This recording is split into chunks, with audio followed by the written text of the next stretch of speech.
Hello, we need some help. Any other series, if you had 6 wins in a row in a different series? No, but he'd still like to go over and show him something over there that you might have said I couldn't do it, but I'll show you now. Absolutely. Well, look at young Scott Pruitt, goes from GTO and GTU, starts 16th, got as high as 8th, but finished 16th in the Meadowlands in kart racing in a fill-in ride for Kevin Cogan here just last week. So we got some great drivers on our circuit. Our broadcast of the G.I. Joe's Grand Prix is being brought to you in part by Payless Drugstores. Over 20 locations in the metropolitan area. Payless, easier to shop, easier to save. And it's brought to you in part by your Portland area Goodyear retailers, home of the Goodyear Eagle, GT, and ST radials. And by Portland Saturday Market. It happens every Saturday and Sunday. It's Portland Saturday Market, Portland's unique marketplace. Bill Bowser, one of the things that is most impressing me today is, yes, at the moment at least, Jeff Brabham and John Morton in the 2 Nissans are running away with this race. And if you read about it in the paper, that's the way it's going to read and that's the way it is. But I would have to think that the Jaguar team, the Kestrel Jaguar team of Tom Walkinshaw Racing, has to be encouraged. Right now, John Nielsen and their number 60 car running in a good solid 3rd place, and Davy Jones doing a great job with their number 61 car in 4th place. So right now, the order is Nissan, Jaguar, Porsche, Ford. Pretty good showing for everybody. A good showing for everyone. The Porsche's having their trouble here today. The Jaguar's not having very little trouble already. And the Nissan's not a glitch. And that has been the way the Nissan team has been. No glitches at all. We have not been keeping things in count. There has been a fair amount of exertion in this race. But the very racetrack actually has some space on it now. As we watch Davy Jones and the number 61 Castrol Jaguar using most of the racetrack in turn number 9 to get out onto the main straightaway. And we're on to update the Camel Lights. And as a matter of fact, there has been a change there. We did double check with official scoring, and Charles Morgan. All right, everyone is on the same lap with the Camel Lights. And would you take a look at that, Bill Bowser, please? Charlie Morgan out of Conway, Arkansas, aboard the Axiom Pontiac Firebird. And then comes Scott Schubon and led most of the way, went in and took a touch of gas, and when he did, Charlie Morgan took over, and Scott Schubon in the S&L Racing Buick sits in 2nd place on the West Palm, Florida. New Jersey and Essex racing driver Tommy Hesser in the Buick-powered automobile. Number 19 sits in 3rd spot in Camel Lights. So a little bit of a switch there. They're all in the same lap. That could mean going down to the wire with about 10 to 11 laps to go. It could be a real race because they are very close together out over the 1.9-mile course. And we'll be right back with more of the G.I. Joe's Grand Prix on 1190 KEX. Mike and Hughes Coleman, KEX. Oh my god, train! All right, just about 9 laps to go, according to the scoreboard, gentlemen. We are in lap 88, or perhaps lap 89 of a scheduled 97 laps. And let's find out what's going on around the race course. Scott Schubon has retaken the lead in the lights. It happened just a lap or so ago. Scott Schubon. The Buick number 4 has retaken the lead from the Firebird number 01 of Charles Morgan. So Schubon back in the lead now. Here he comes through turn number 9. Charles Morgan is certainly within striking distance. And now right behind him is Jim Downing. Downing down in 5th spot. They show him. But Downing is running with the leaders, Scott Schubon and Charles Morgan. So it looks like we've got a battle for the lead going on in the lights division. They're coming toward turn 1, Dave Bell. There's Scott Schubon, and just as quickly, there goes Charles Morgan, and you're right, the Downing car, the 63 car, is right behind now. So that car has evidently really climbed up here just in the last couple of laps. There's a lot of shuffling has been going on in the lights division. Schubon takes the yellow car through turn 3, though. Morgan leads the rest of that pack on move 3. One of the prototype cars now passing and making room for himself going through that.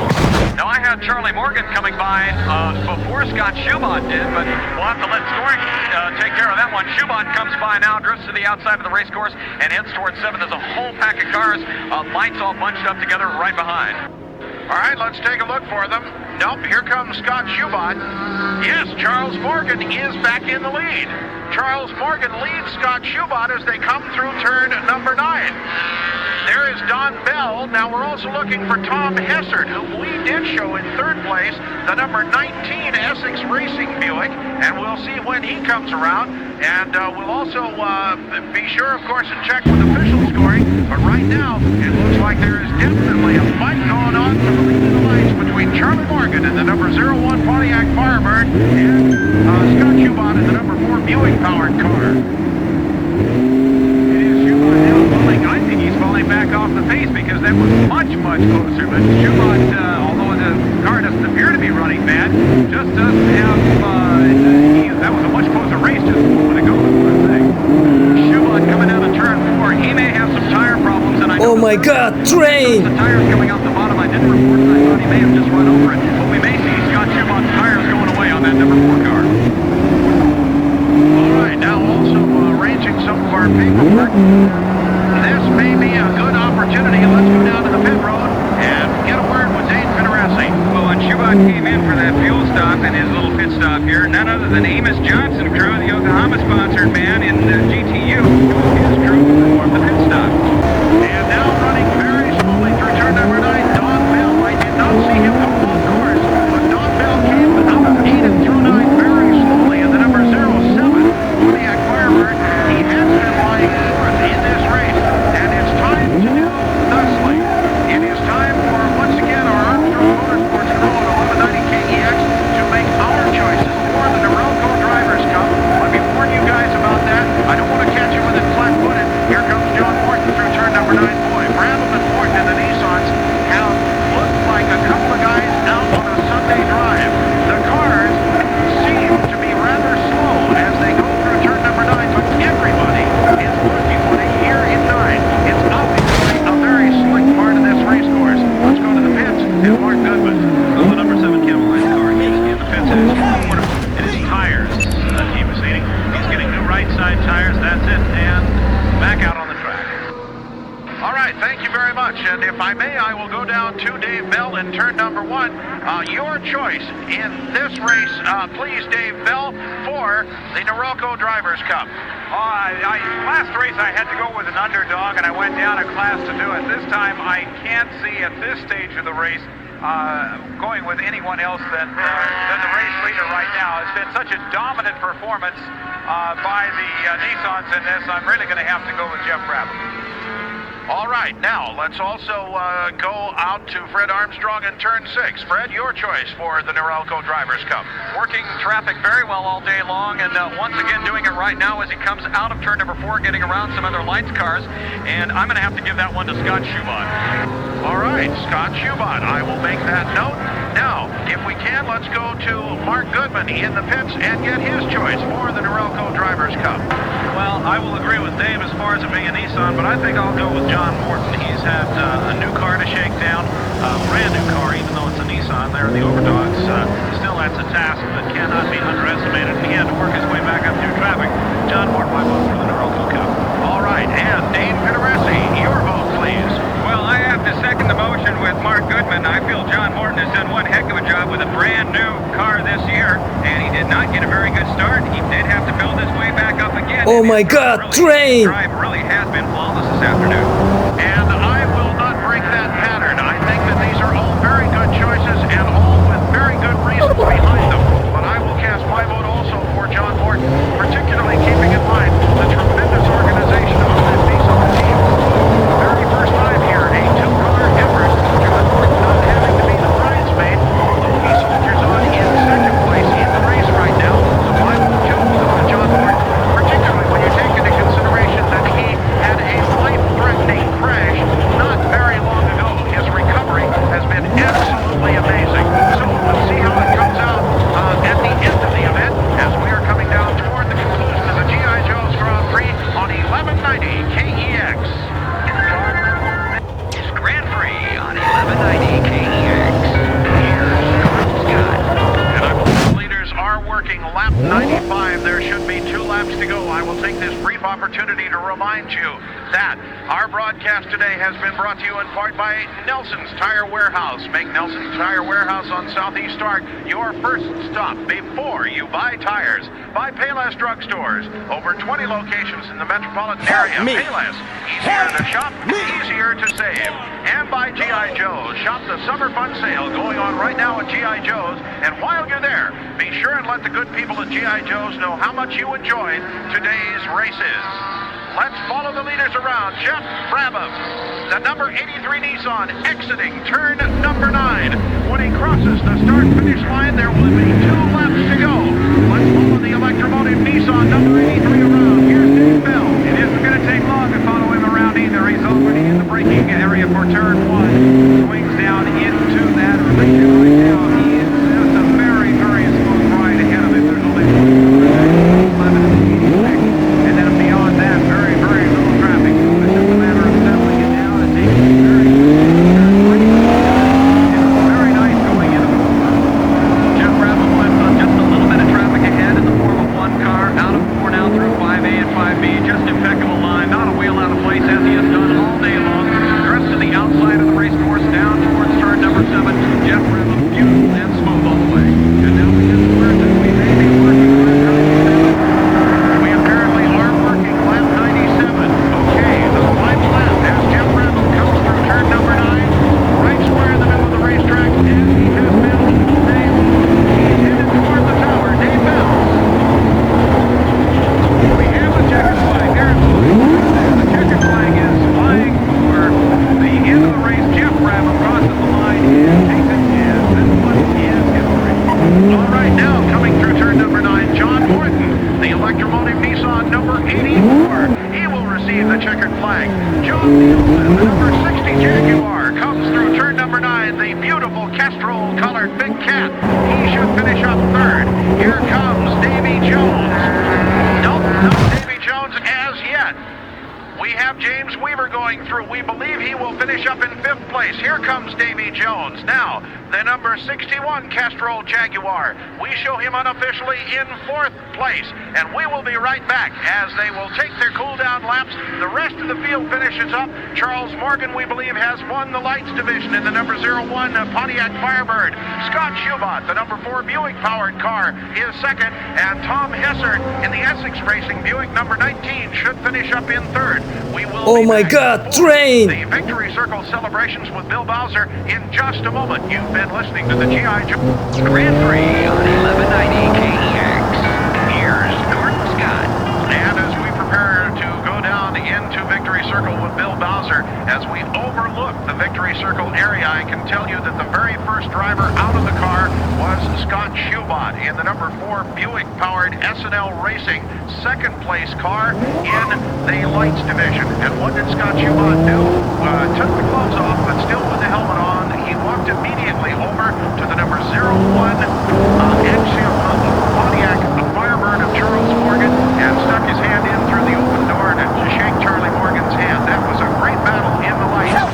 Right now, the crews from ESPN having their words with Jeff Brabham. They are, of course, on the air live, and so we will defer to that as they have to go ahead and get their interview with the winners and get it wound up. But very shortly, Jeff Brabham will be moving over.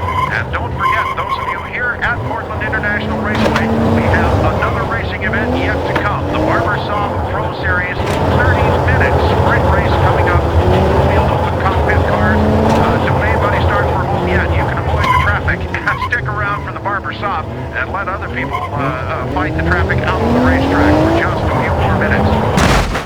All right, as we continue with our live broadcast on 1190 KEX as well as on the public address system all the way around here, some of the crews coming down now to congratulate their drivers. They, of course, share in the victories, and as we do so many Sundays at so many different race courses, we are about to begin the ceremony that we call, since it is Sunday, Our Lady of the Hats. Let's go down right now to the Victory Circle and our colleague Bill Bowser. I am not Our Lady of the Hats. However, we will talk with John Nielsen, who just had a tremendous run today in the Jaguar XJR9. John, a great run. Well, thank you. You know, the best we could do today. We get some points. Yeah, but I'll tell you, points or not, you guys really put a chase on today. You got them thinking.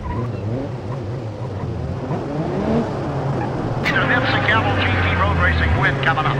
How surprising. Would you love any other series if you had 6 wins in a row in a different series? No, but he'd still like to go over and show him something over there that you might have said I couldn't do it, but I'll show you now. Absolutely. Well, look at young Scott Pruitt. Goes from GTO and GTU. Starts 16th, got as high as 8th, but finished 16th in the Meadowlands in kart racing in a fill-in ride for Kevin Cogan here just last week. So we got Oh my God, train! Our broadcast of the G.I. Joe's Grand Prix is being brought to you in part by Payless Drugstores. Over 20 locations in the metropolitan area. Payless, easier to shop, easier to save. And it's brought to you in part by your Portland area Goodyear retailers. Home of the Goodyear Eagle, GT, and ST radials. And by Portland Saturday Market. It happens every Saturday and Sunday. It's Portland Saturday Market, Portland's unique marketplace. Bill Bowser, one of the things that is most impressing me today is, yes, at the moment at least, Jeff Brabham and John Morton in the 2 Nissans are running away with this race. And if you read about it in the paper, that's the way it's going to read and that's the way it is. But I would have to think that the Jaguar team, the Kestrel Jaguar team of Tom Walkinshaw Racing, has to be encouraged. Right now, John Nielsen and their number 60 car running in a good solid 3rd place, and Davy Jones doing a great job with their number 61 car in 4th place. So right now, the order is Nissan, Jaguar, Porsche, Ford. Pretty good showing for everybody. A good showing for everyone. The Porsche's having their trouble here today. The Jaguars not having very little trouble at all, if any. And the Nissan's not a glitch. And that has been the way the Nissan team has been. No glitches at all. We have not been keeping an exact count. There has been a fair amount of attrition in this race.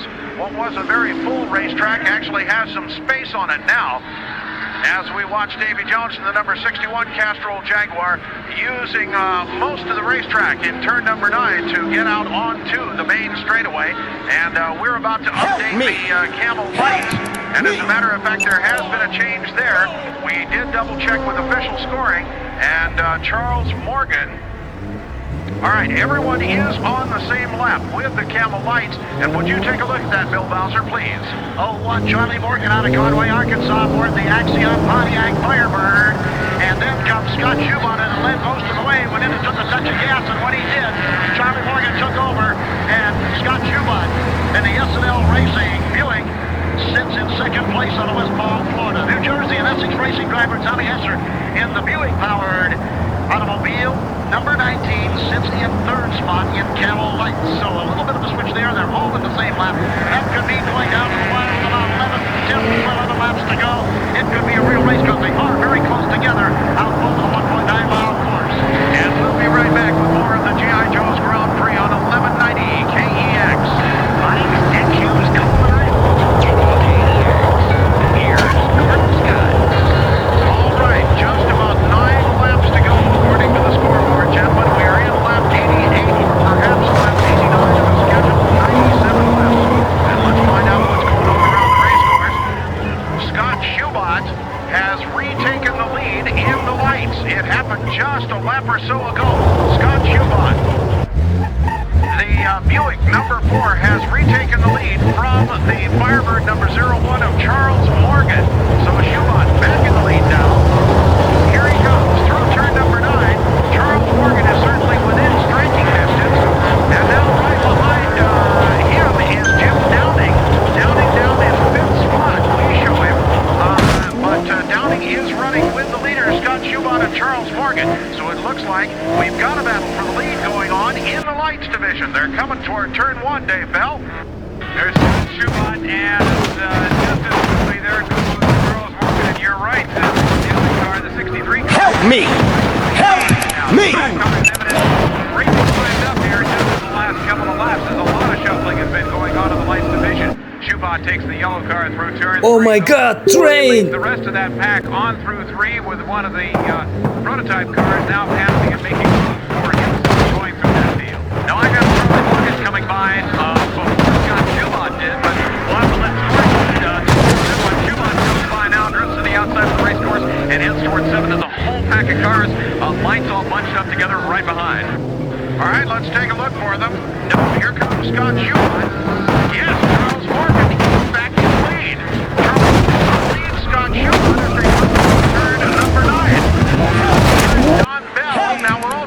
for Tom Hessert, whom we did show in third place, the number 19 Essex Racing Buick, and we'll see when he comes around. And we'll also be sure, of course, to check with official scoring. But right now, it looks like there is definitely a fight going on for the lead in the lights between Charlie Morgan and the number 01 Pontiac Firebird and Scott Schubot and the number 4 Buick-powered car.